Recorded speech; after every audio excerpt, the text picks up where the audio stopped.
Another late night video, and like I said, with some of these videos, I'm just gonna release them.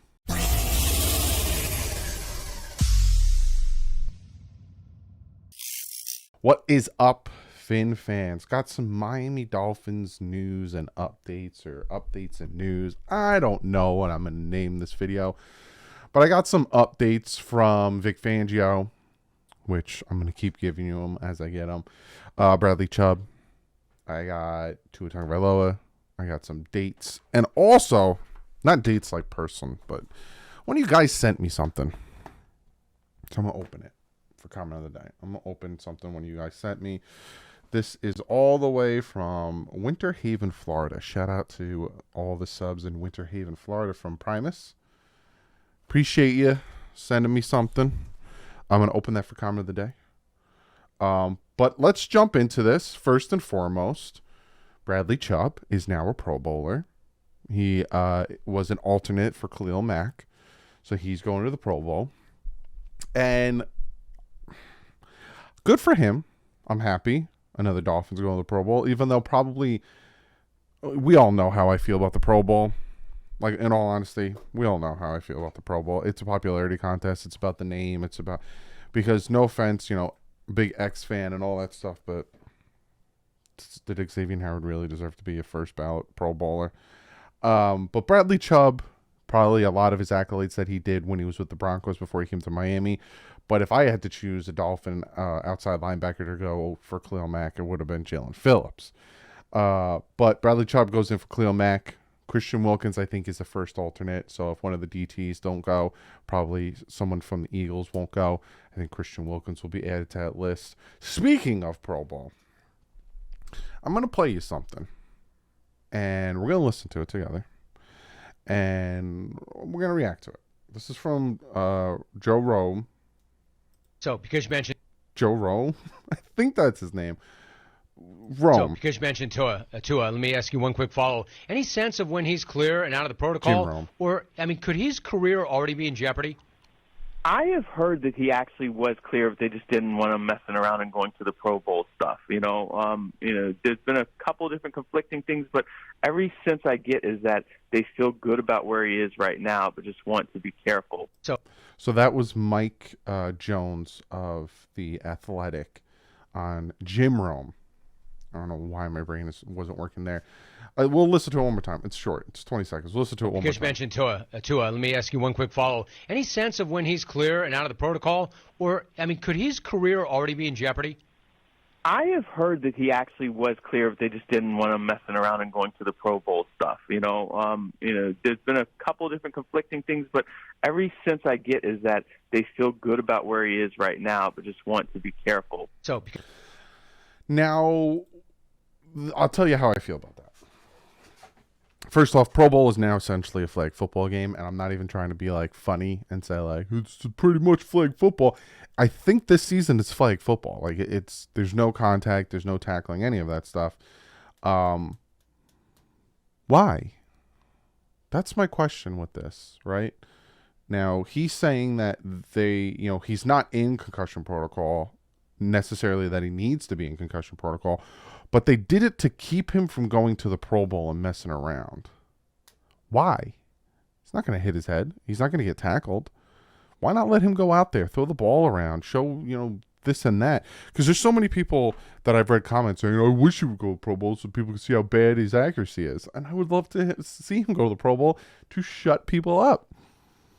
Why are the Miami Dolphins being so cautious with him? Now, if I get an answer to that, I'll give it to you. But that's just the question I have. Because if what he's saying is true, then he shouldn't be in concussion protocol anymore, and they're just being overly protective of him.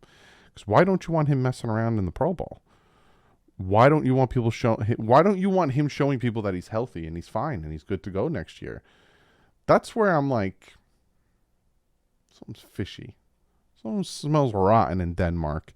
But yeah, so there's Khalil Mack out, Bradley Chubb, and Pro Bowl. Tua, apparently not in concussion protocol. They just don't want him to go to the Pro Bowl. Barry Jackson came out with this article, another thing we're going to talk about, exploring media changes coming in 2023 on football and more, and Dolphins making radio change. So some of these things in here I thought were very interesting, and I just want to bring them to your attention. So essentially, flexible scheduling is a good thing, and there's more of it on the way. None of ESPN's December night games this season involve two playoff contenders competing against each other. That will change next season. For the first time, December ESPN Monday night games, week 14, 15, 16, 17, can be replaced by Sunday games, usually 13 days in advance.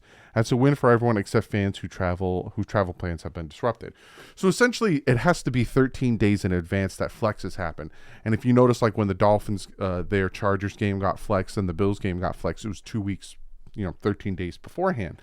Now what they're saying is, to make Monday night games more sexy, because they haven't been for a very, very, very long time, they're going to start being able to flex Monday night games and even can be replaced by Sunday games. So now Sunday games can be flexed to Monday if they are more appealing. So now you're seeing stuff like that situation with the Dolphins and the Bills, where the Dolphins were on a 2-game losing skid, but they were still 8-5 and had, I think they were a game behind Buffalo. That might be flexed to Monday instead of Sunday. So that's interesting. More chances to get to primetime game. Dolphins moving up the dial. Dolphins games will move from 560, WQAM 560, to iHeart radio station Wins 940 and Big 104.3. So all you guys who normally listen to the Dolphins on the radio, it's going from 560 to Wins 940 and Big 104.3. Just want to give you guys a little update on that. And also, there will be more double headers next season. On 3 Mondays, ESPN will have one game at 7, and ABC will have one at the 8:30 range. The two networks did that once this season. So 3 times next year, there'll be a game starting at 7 on ESPN and then starting at 8:30 on ABC. So again, more chances for primetime games for people like the Dolphins and us people who can't watch it because we're not local. Also, if you are not local, Sunday Ticket is now moving from DirecTV to YouTube TV. Beginning next season, those out-of-market games can be purchased as an add-on package on YouTube TV if you're a subscriber, or a standalone a la carte option through primetime YouTube channels. Prices haven't been set, but they are likely be comparable to DirecTV's, whose prices were $300 to $400 range annually. Yikes. With many new DirecTV customers receiving the first year of Sunday Ticket for free, DirecTV reportedly had 2 million subscribers for Sunday Ticket.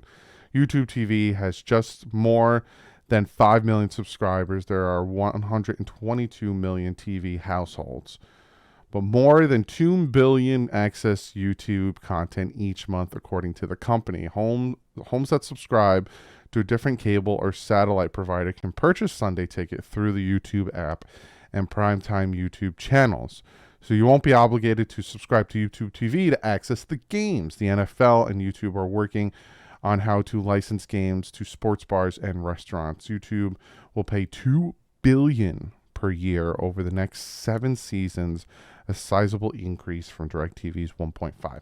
So a lot of you guys, when you ask me, like, how do I watch the game, being that I live in New Jersey, I always did Sunday Ticket. Now I'll do Sunday Ticket through YouTube. So if you have the money, I suggest doing it, especially if you want to watch every single game. I'll give you guys, when they come out with a legit price, I'll tell you guys what that legit price is. And then lastly, he talks about you're going to see more AFC games on Fox and more NFC games on CBS. Even, I don't think that's really anything. But those are the things I thought were interesting. More flexing for Monday night games, because Monday games suck. You're getting more double headers on Monday night. And now you have the Sunday Ticket on YouTube. So there's that. I got 2 more things, and then we're going to open this package. I told you I got a lot of news and stuff to share with you guys. The other thing, important dates. I'm going to pop it up. Payout. So these are important dates to know for the offseason. So you got Pro Bowl, which is February 5th, which is Sunday. And then after that, you got the Super Bowl on the 12th. NFL Scouting Combine starts February 28th, ends March 6th. The legal tampering period, I talked about this when I did the cap space. It starts on March 13th, which I think I said was a Monday, and then ends on March 15th, which is a Wednesday, because the league year starts on 4 o'clock on March 15th. And that's when all these free agents will start to be signed. Again, during the tampering period, it's kind of like, and again, I'll talk about Vic Fangio in a second, they agree to terms. So, Lamar Jackson doesn't sign. I'm just giving you a hypothetical. Lamar Jackson doesn't sign, doesn't get franchise tag. He's a free agent, and then the Raiders agree to terms on Monday the 13th for however much money. So he's not legally obligated to that contract. He get back out of that contract and be like, actually, the New England Patriots offer me more money for more years. He could do that because they just agreed to terms. If when the 13th and 14th come, you'll see a lot of that. So-and-so of it has agreed to play for so-and-so for this long, for this amount of money. It's not till pen hits paper on Wednesday, March 15th at 4 o'clock that it's official. So until then, they could back out and they could go to another team if they want to. Again, free agency begins on March 15th, and then March 26th to March 29th, NFL owners meeting happens, and a lot of things that happen there. Sometimes rule changes, sometimes this, sometimes that. I think they should add challenging penalties. I don't care how slow the game is, get it right.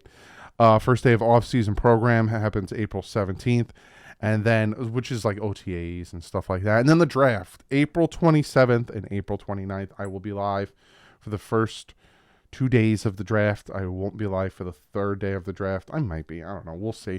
We don't have many picks in the third day. It's mostly, we have 1, 2, 2 threes, and then a 6 and a 7 for now. We'll see if we make any trades and pick up any more picks.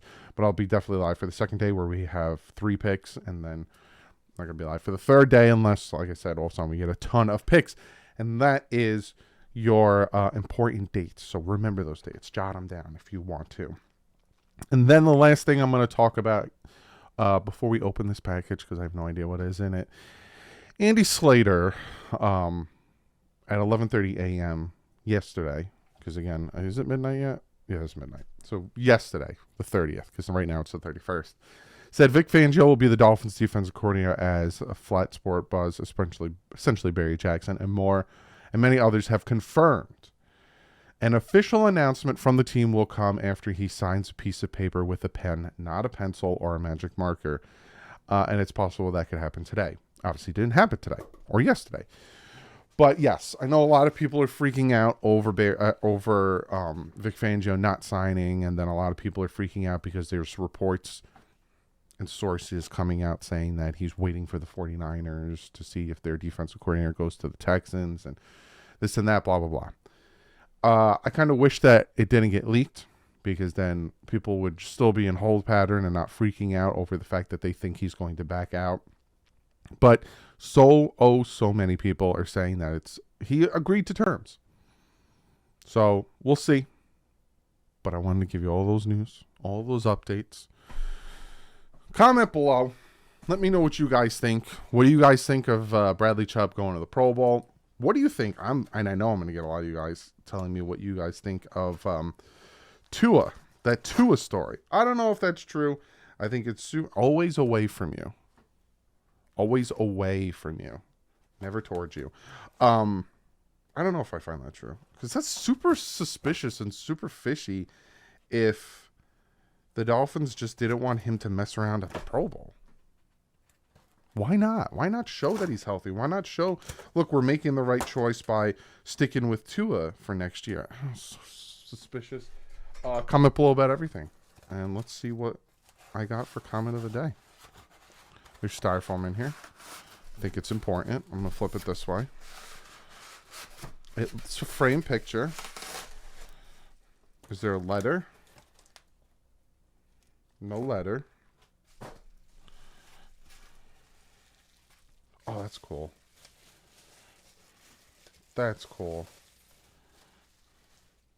Hall of Fame induction. Don Shula with his sons. That's cool. Thank you so much, Primus. That's really cool. I appreciate that, bud. If you guys ever feel like you want to send me something, and again, don't ever feel like you need to, the P.O. Box is in the description. If you want to send me a letter or whatever, PO box is in the description. Well, on that, I'll see you guys in the next one. But like usual, stay classy. If in top.